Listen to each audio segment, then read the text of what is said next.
मैं सतचित आनंद हूं, शुद्ध बुद्ध आत्मन हूं। मुझे संसार के क्रियाकलापों से क्या, जगत के सब व्यापार मायावी। मुझे किसी की निंदा नहीं छूती और न स्तुति। मैं अमृत पुत्र हूं, यह मेरी अपनी अनुभूति जो सदा बनी रहती है। आपके इस धर्म चक्र प्रवर्तन के महत् कार्य में मैं आपको सहयोग देना चाहता हूं और जगती के क्षितिज पर धर्म ध्वज को लहराते देखना चाहता हूं। अतः आपसे एकांत में भेंट की आकांक्षा है। पंडित मनसाराम शास्त्री।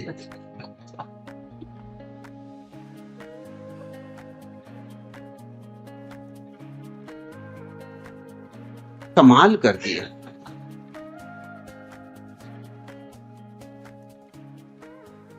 अब जब सारा जगत माया ही है तो तुम किस जगती के क्षितिज पर धर्म ध्वज को लहराते हुए देखना चाहते हो?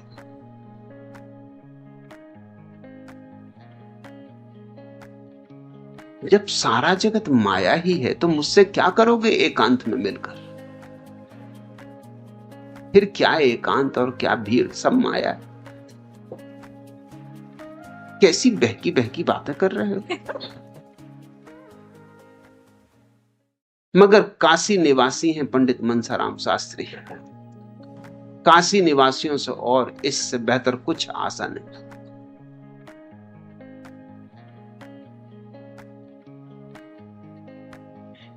क्या गजब की बातें कहीं पहले, लेकिन पीछे ढोल अपनी पोल खुद ही उहाड़ गए।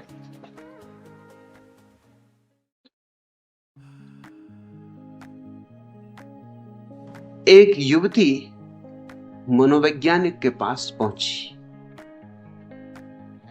और कहने लगी, मैं परेशान हो गई। लोग मुझे निर्लज्ज कहते और मैं तो कोई कारण नहीं देखती, और जहां जाओ वहीं, जो देखो वही मुझे निर्लज्ज बतलाता है। तो आप मुझे बताएं कि क्या मेरी निर्लज्जता है, क्या मुझ में कमी? मैं सुधार करने को तैयार हूं। मेरी जिंदगी दूभर कर दी इन लोगों। उस मनोवैज्ञानिक ने कहा, देवी पहले मेरी गोदी से उतर के सामने की कुर्सी पे बैठ, फिर आगे बात हो।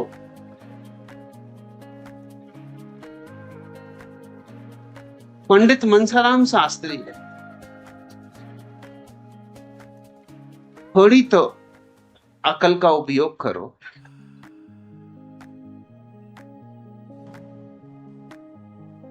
तुम ही सबको देख के तुम्हें भैंस को बड़ा कहने लगा, अकल से भी बड़ी भैंस। क्या प्यारे प्यारे शब्द तुमने कहे, सब उधार। मैं सच्चित आनंद हूं। भैया यहां कैसे आए, काहे के लिए आए? काशी से यहां तक का कष्ट किया। माया में यात्रा करते शर्म नहीं आती?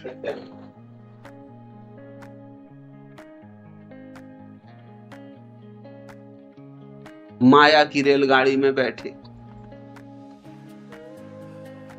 माया की टिकट खरीदी,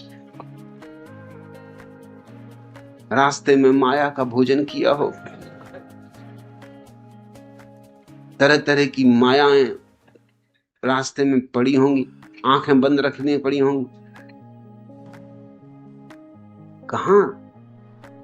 काशी नगरी, त्रिलोक में न्यारी, उसको छोड़ के कहां चले आए थे?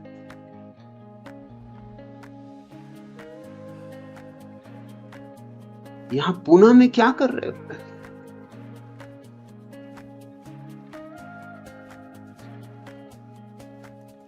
पूना में तो और सींग लग गए। पुणे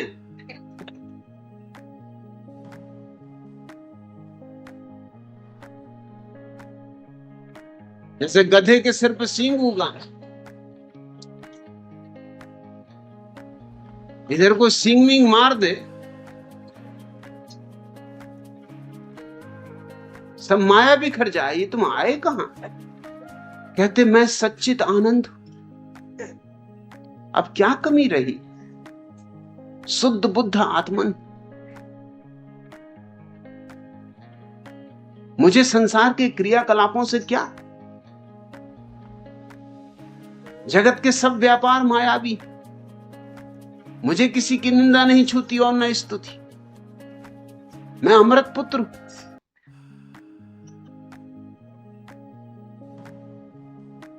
क्या कहूं तुम्हें? पंडित मनसाराम शास्त्री कहूं कि पंडित तोताराम शास्त्री कहूं?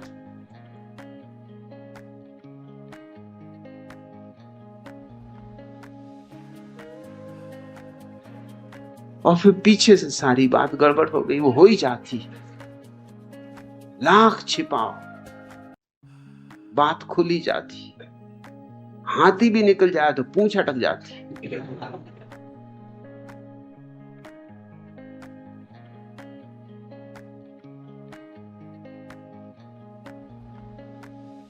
एक महिला अपने बीमार पति को देखने अस्पताल गई और उसकी तबीयत का हाल पूछा। पति ने कहा बुखार तो टूट गया, अब टांग में दर्द है। पत्नी बोली लल्लू के पापा, घबराओ मत जी। अरे जब बुखार ही टूट गया तो टांग भी टूट जाएगी।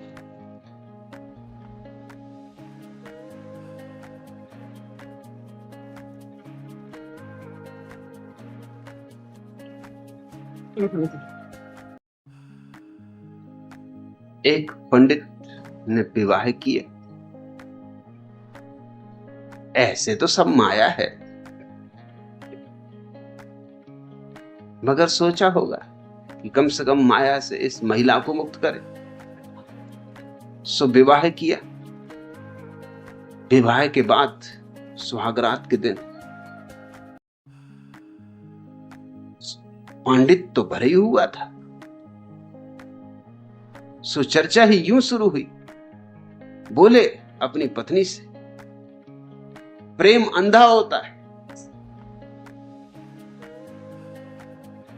यूं बोलते जा रहे हैं प्रेम अंधा होता है और कपड़े उतारते जा रहे हैं।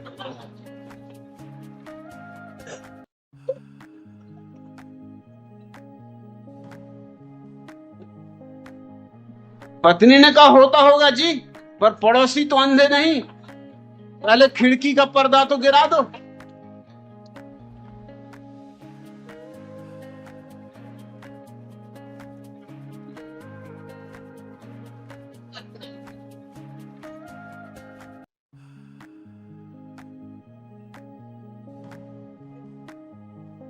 एक युवती एक साधु के पास गई और बोली, महाराज आपने एक प्रवचन में कहा था अहंकार ही सबसे बड़ा पाप है, पर जब मैं शीशा देखती हूं तो सोचती हूं मैं कितनी सुंदर हूं, तो मुझे बहुत अहंकार हो जाता। मैं क्या करूं? साधु ने कहा, बच्चा गलत फहमी कोई पाप नहीं।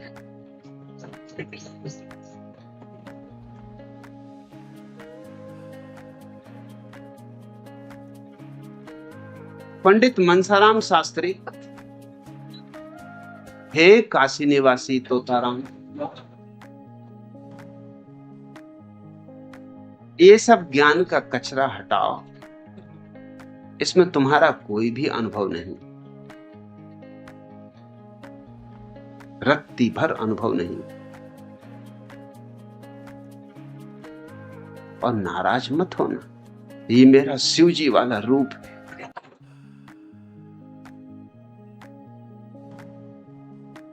ऐसे तोड़ूंगा। और पंडितों को तो छोड़ता ही नहीं, उनसे मेरा प्रेम, और प्रेम तो अंधा होता ही तुमसे।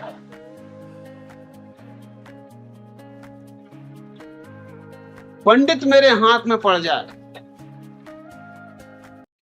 तो मैं उसके साथ वही व्यवहार करता हूं जो हीरा जौहरी के हाथ में पड़ जाए, तो उठाई छेनी और लगे। अच्छे आ गए,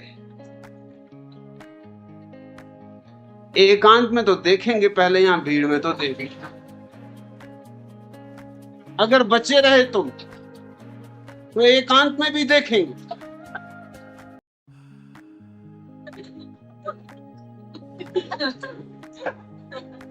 कहां की बातें कर रहे हो कि आपके इस धर्म चक्र प्रवर्तन के महत्कारी में? अरे इस मायावी संसार में कोई महत्कारी होता है कि कोई धर्म चक्र प्रवर्तन होता है? सब खेल है भैया।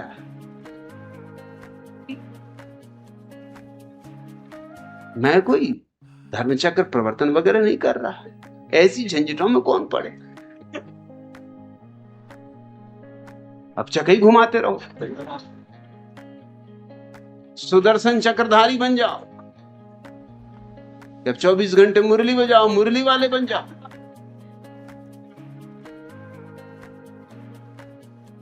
सब माया है, इसमें क्या झंझट? किसको छुटकारा दिलवाना, किस चीज से छुटकारा दिलवाना? कुछ बंधन हो तो छुटकारा हो, यहां बंधन ही नहीं। लोग तो मुक्त हैं ही, ये सब मुक्त पुरुष बैठे हो। तुम किसी से भी पूछ रहे हो, कोई भी कह देगा मैं सच्चित आनंद शुद्ध बुद्ध आत्मन। यहां मेरे पास बुद्धों की जमात। यहां कभी कभी कोई बुद्धू काशी से आ जाता बात, मगर वो अपवाद, अन्यथा यहां बुद्ध पुरुष बैठे हुए। देखते हो कैसे प्रसन्न हो रहे हैं वो देख के।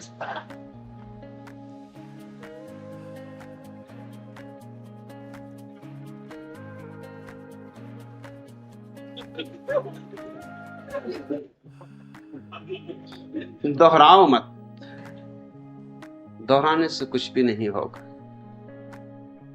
किसी महिला के 8 बच्चे थे। जब भी कोई बच्चा किसी वजह से रोता तो वह उसे मनाते हुए कहती, देखो बेटा, गलती करके रोते नहीं। एक दिन बच्चों की शरारत से तंग आके वह रोने लगी और कहने लगी, ऐसे बच्चों से तो बगैर बच्चों के अच्छे थे। तभी उसकी छोटी पुत्री उसे मनाते हुए बोली, देखो मम्मी, गलती कल के लोते नहीं।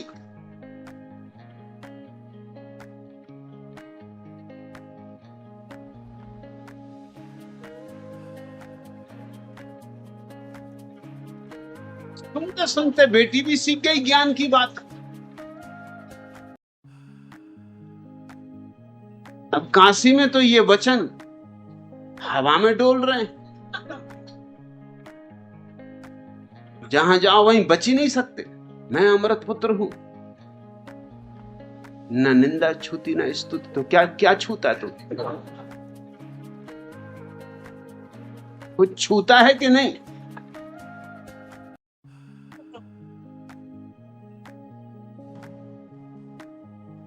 ये तो मेरे पास यहाँ एक से एक गजब की महिलाएं हैं, किसी को पीछे लगा दी,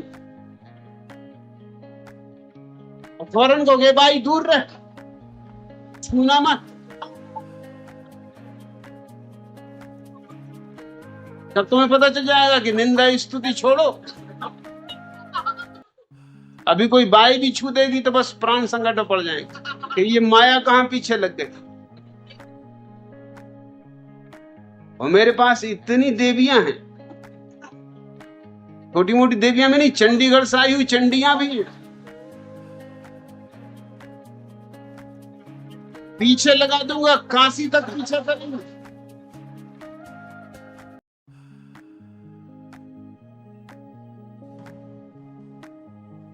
और जब तक पैर छू के न गाओगे श्री गुरुवे नमः, तब तक पीछा नहीं छोड़ेंगे।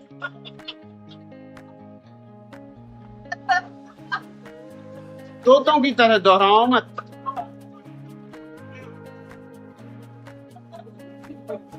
आदमी की तरह बातें करो।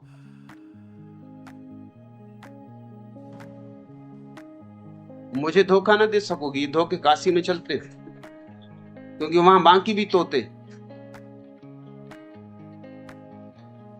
प्रेम के बारे में राधा की सी तन्मयता पाकर एक प्रेमिका ने प्रेमी को लिखा, अब दशा वह हो चुकी है कि मुझे हर आदमी में तुम दिखाई देते हो।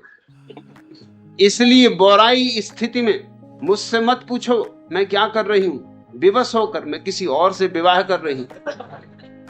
जब सब में कृष्ण ही कृष्ण दिखाई पड़ने लगे, अब क्या कृष्ण कन्हैया की रास्ता देखो। ये राधा वगैरह कहती हैं कि हमको सब में कृष्ण दिखाई पड़ते हैं, बात सच नहीं। ये गोपियां कहती थी कि हमको दिखाई पड़ते हैं, जब कृष्ण द्वारका चले गए तो फिर काहे को रुआई धुआई मचाई हुई थी? तो कोई ग्वालों की कमी थी? अरे कई बांसुरी बजा रहे थे, किसी को भी पकड़ लेती कि हाय दैया कहां चले गए, हे भैया बहुत दिनों बाद मिले, क्या रास रचाएं। ये सब बातचीत कि सब में कृष्ण ही कन्हैया दिखाई पड़ रहे हैं।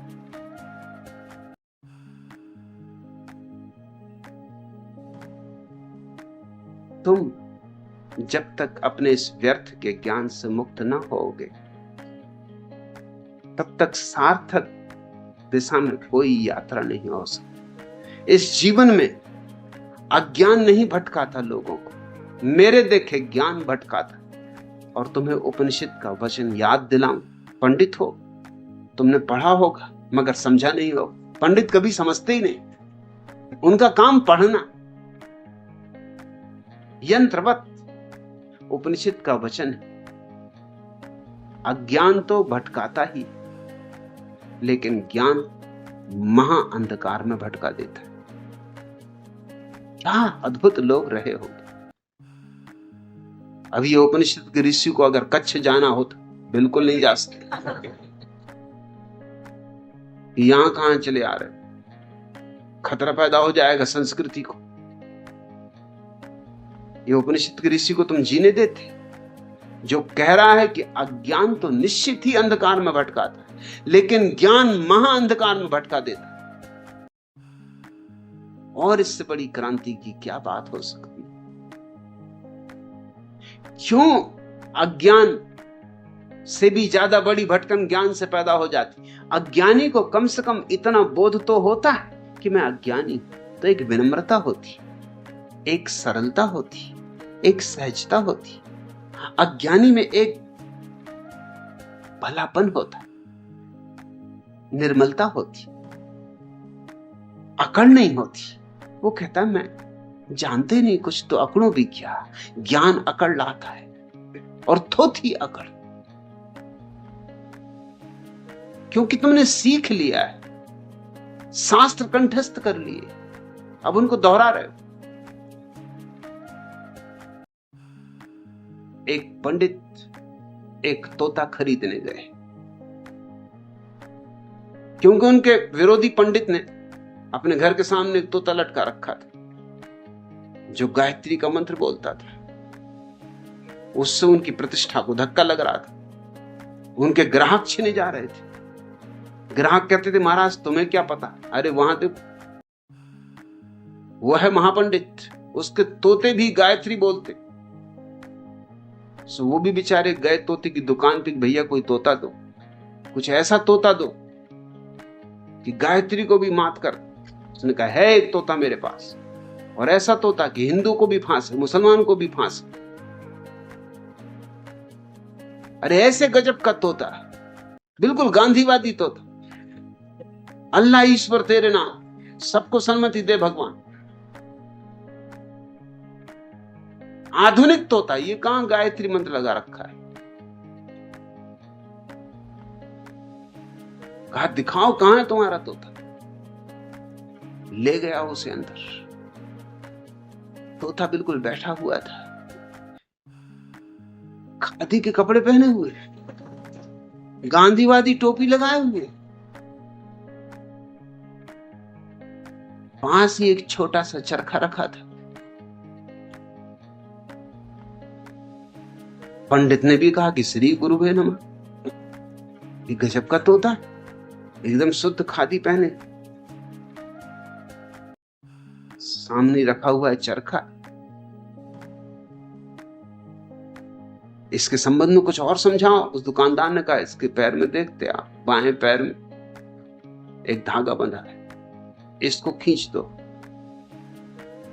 एकदम उपनिषद के सूत्रों पर सूत्र बोलने लगता है। और इसके दूसरे पैर में देख रहे हो, दूसरा धागा बंधा हुआ है, किसी को दिखाई भी नहीं पड़ेगा, बिल्कुल महीन धागा। अगर उसको खींच दो, एकदम कुरान की आयतें बोलता है।